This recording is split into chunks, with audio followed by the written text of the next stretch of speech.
Michael Joseph Jackson was born on August 29, 1958, in Gary, Indiana, into a large working-class African-American family. He was the eighth of 10 children, raised by his father, Joseph Jackson, a strict and ambitious steel mill worker, and his mother, Katherine Jackson, a devout Jehovah's Witness who nurtured her children's love for music. From an early age, Michael displayed an extraordinary talent for singing and dancing, and his father recognized his potential. Joseph formed a family band, the Jackson 5, consisting of Michael and his older brothers Jackie, Tito, Jermaine, and Marlon. Under their father's strict management, the group began performing at local talent shows and soon gained recognition for their electrifying performances. By the late 1960s, the Jackson 5 signed with Motown Records, and their careers skyrocketed. In 1969, their first major single, I Want You Back, topped the Billboard Hot 100 chart, followed by a string of hits such as ABC, The Love You Save, and I'll Be There. Michael, as the lead singer, stood out with his soulful voice, youthful charm, and dynamic dance moves.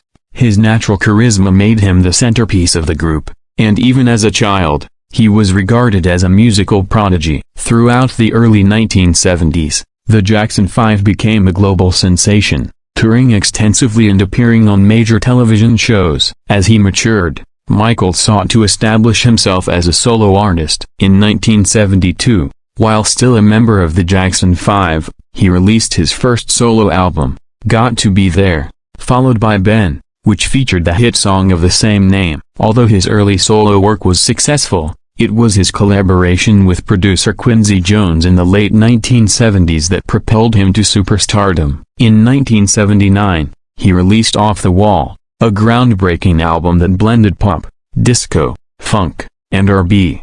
Featuring hits like Don't Stop Till You Get Enough and Rock With You. The album was both a critical and commercial success, selling millions of copies worldwide and establishing Michael as a dominant force in the music industry.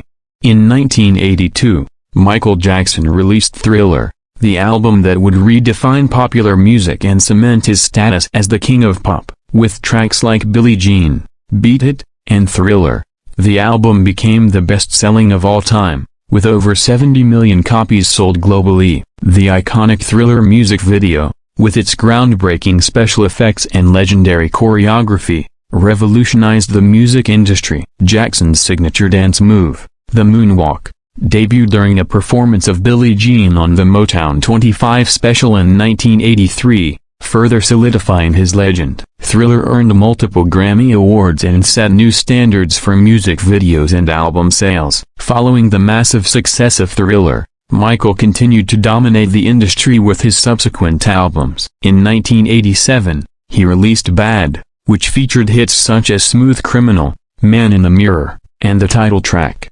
Bad. The album was another commercial success, accompanied by a world tour that further demonstrated his unparalleled stage presence. In 1991, he released Dangerous, which included the socially conscious anthem Black or White and the poignant Heal the World. His influence extended beyond music, as he became a prominent humanitarian, donating millions to various causes and using his platform to raise awareness on global issues.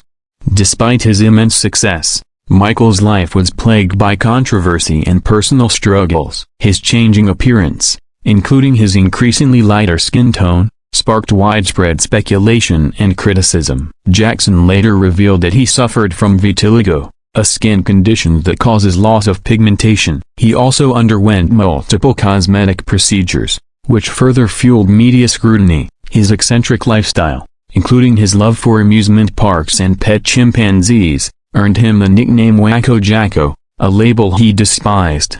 In 1993, Jackson faced his first major scandal when he was accused of child molestation. Though he denied the allegations and reached a settlement with the accuser's family, the accusations damaged his reputation. He maintained his innocence and continued to release music, with his 1995 album H.I. Story, Past, Present and Future, book reflecting his frustrations with the media and public perception. Songs like Scream, a duet with his sister Janet Jackson, and they don't care about us addressed his struggles and societal issues. In 2001, Jackson released his final studio album, Invincible, which featured tracks like You Rock My World. Although it achieved commercial success, it did not reach the same heights as his previous works. During this period, his personal life became increasingly tumultuous. In 2003, he was again accused of child molestation, leading to a highly publicized trial in 2005. After months of legal battles, he was acquitted of all charges, but the ordeal took a toll on his health and public image. He became increasingly reclusive, facing financial difficulties and struggling with chronic health issues. In 2009, Michael announced his comeback tour, This Is It, a series of concerts that were set to take place in London. Fans around the world were eager to see the King of Pop return to the stage. However, on June 25, 2009, the world was shocked by the news of his sudden death. He was found unresponsive at his home in Los Angeles, and despite resuscitation efforts, he was pronounced dead at the age of 50. The cause of death was later determined to be acute propofol intoxication, and his personal physician, Dr. Conrad Murray, was convicted of involuntary manslaughter. Michael Jackson's death marked the end of an era, but his legacy continues to live on. He remains one of the most influential artists in history, inspiring generations of musicians, dancers, and entertainers. His music continues to be celebrated, and his impact on pop culture is undeniable. His humanitarian efforts, including his contributions to charities and social causes, highlight his deep compassion for the world. Even years after his passing, his influence is felt in music, fashion, and entertainment, ensuring that the King of Pop will never be forgotten.